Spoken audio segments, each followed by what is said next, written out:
The silver band on my left ring finger had started to feel heavy, long before I ever had a reason to take it off. They say a woman's intuition isn't a sudden lightning bolt. It's more like a slow, steady leak in a quiet basement, dampening everything until the foundation itself begins to rot. My name is Kieran. I am 42 years old, and for 20 of those years, I believed that building a life meant sacrificing pieces of yourself so the person you loved could stand a little taller. My husband, Samir, was a man who commanded a room, but at home, he was a man of quiet spaces and locked drawers. We lived in a suburban house with a wraparound porch and a garden I tended to every Sunday morning. To our neighbors, we were the anchors of the community. Samir was a senior partner at a commercial real estate firm, and I ran a boutique interior design consultancy from our home office. We had routine down to a science. Every morning, I would brew a pot of chicory coffee, the rich, bitter scent filling the kitchen, while Samir read the financial papers. He liked his toast exactly gold brown, with just a thin scrape of salted butter. "You're missing the corner, Kieran," he would say mildly, not looking up from his tablet, pointing a manicured finger at the bread. And I would smile, take the knife, and fix it. I thought those little corrections were just the quirks of a meticulous man. I didn't see them as the quiet assertions of control they actually were. Our daughter, Maya, had left for university the previous autumn, leaving the house echoing with an unfamiliar silence. It was during those quiet months that the shifts began. Subtle at first, a sudden change in Samir's cologne. From the woody, heavy scent he'd worn since our college days to something sharp, metallic, and youthful. Then came the late-night text messages. He would sit on the edge of our bed, the blue light of his phone illuminating the new lines around his eyes, his thumb typing with an urgency he never showed when texting me. "Just a difficult client on the West Coast," he murmured one night, his voice dropping an octave as he slipped the phone under his pillow. The fabric of our life was fraying, but I kept tucking the loose threads away, pretending the blanket was still whole. Then came the announcement of his business trip to Dubai. A 5-day conference, he said, to close a major international account. He spent 3 days packing, selecting his finest tailored suits with a precision that felt almost celebratory. On the morning of his departure, the air in our foyer felt thick, heavy with an unspoken tension.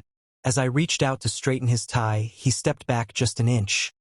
A microscopic movement, but to a wife of 20 years, it felt like a door slamming shut in my face.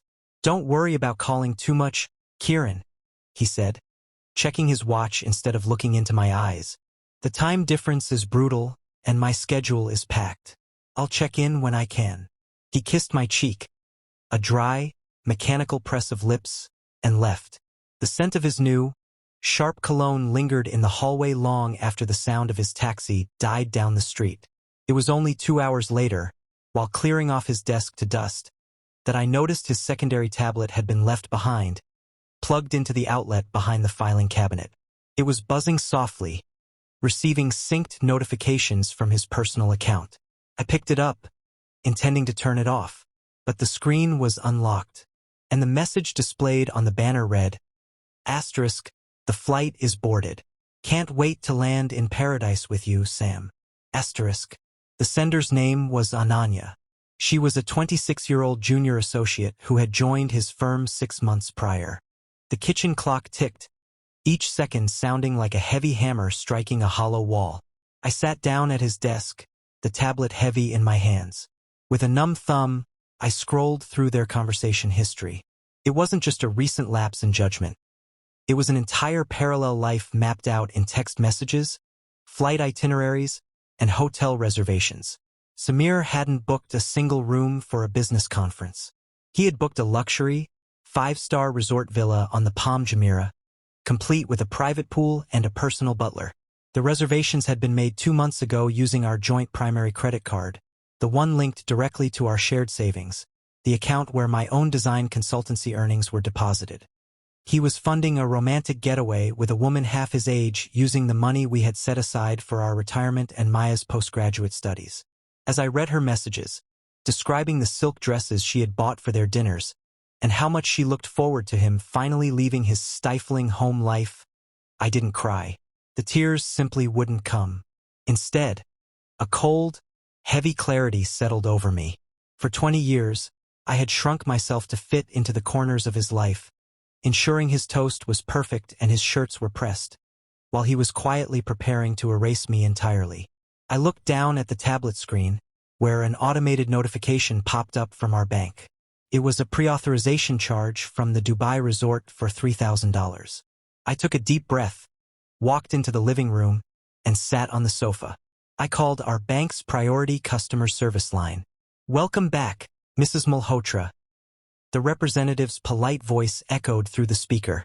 "How can I assist you today?"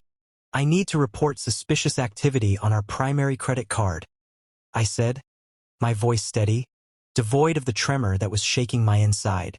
"My husband is currently traveling abroad, but I am noticing large, unauthorized foreign transactions that do not align with our household expenses. I believe the card security has been compromised.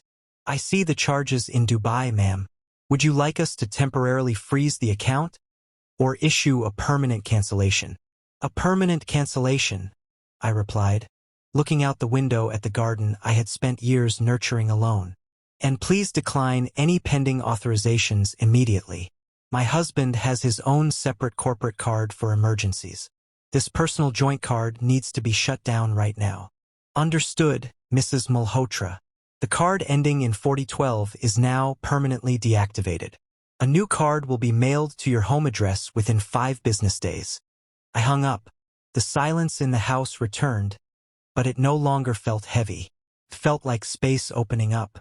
Because of the 4-hour time difference, Samir's flight landed in Dubai while it was late afternoon back home. I kept his tablet on the coffee table in front of me, watching. It took exactly 45 minutes after the flight landing time for the first notification to appear. It was a text message from Samir to Ananya, sent from his phone. Asterisk, "Hold on, darling. The resort desk says the card is being declined. Must be a banking glitch. Let me try it again." Asterisk. A minute later, a notification from our banking app flashed on the tablet screen. Asterisk, transaction declined. Location: Atlantis the Palm, Dubai. Amount: $4,500. Asterisk. Then the phone call started. My mobile screen lit up with Samir's name. I let it ring. It rang until it went to voicemail. It rang again immediately. I picked it up on the 3rd attempt, pressing the phone to my ear without saying a word. "Kiran, thank God you picked up." Samir's voice was stripped of its usual calm superiority. He sounded panicked, breathless, the background noise of a luxury hotel lobby buzzing behind him. "Something is wrong with the main card. The resort is refusing to check us in because the payment won't go through. Call the bank immediately and tell them to authorize the international transactions." I'm standing here looking like an idiot. "You are not looking like an idiot, Samir," I said softly, sitting back against the cushions. "You are looking like a man whose wife finally stopped covering the corners." There was a long, suffocating pause on the other end of the line. The bustling sounds of the Dubai luxury hotel lobby seemed to fade into a sharp, static hum. What are you talking about, Kiran?" His voice cracked, the carefully constructed facade of the powerful executive slipping away. "Your tablet is on the living room table, Samir," I said. My voice as calm as a quiet morning. "Ananya's messages are very descriptive. It seems the stifling home life you wanted to escape has just caught up with you." I closed the account. "Every single dollar in that card belongs to the life we built together, not the fantasy you are trying to buy. Kiran, listen to me," he hissed, his tone dropping into a desperate, furious whisper. I could hear him stepping away from the desk, likely leaving Ananya standing with the luggage. "You can't do this. I am stranded here. My corporate card is locked for domestic use only. We can talk about this when I get back. But right now you need to call the bank. Do you have any idea how humiliating this is?"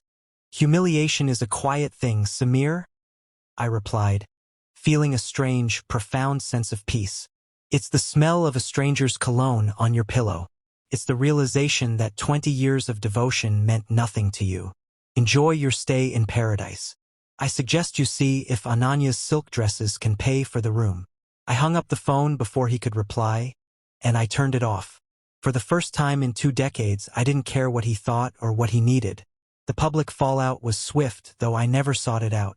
Samir had to use his emergency savings to book a humiliating, immediate economy flight back home the next morning, as Ananya refused to stay with a man who couldn't even pay for a hotel room. She left him at the airport, and within 48 hours, whispers of the incident had spread through his firm. A senior partner stranded at a check-in desk because his wife cut him off was a story too juicy to keep secret. His reputation as a flawless, controlling businessman was shattered. When he finally walked through our front door 2 days later, he looked smaller. The pristine suit was wrinkled, his hair untamed, the arrogance completely drained from his eyes. He tried to argue, he tried to blame the stress of work, and he even tried to beg. But as I looked at him, I didn't feel anger anymore. I just felt an profound emptiness. The man I had loved had died a long time ago, or perhaps he never existed at all. I handed him the divorce papers, already prepared by my lawyer.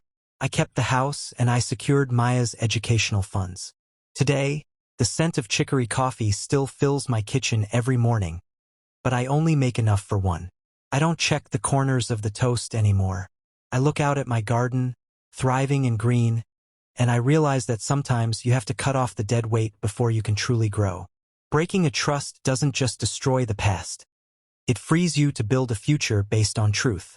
It takes a lot of courage to stop protecting the person who is quietly destroying you.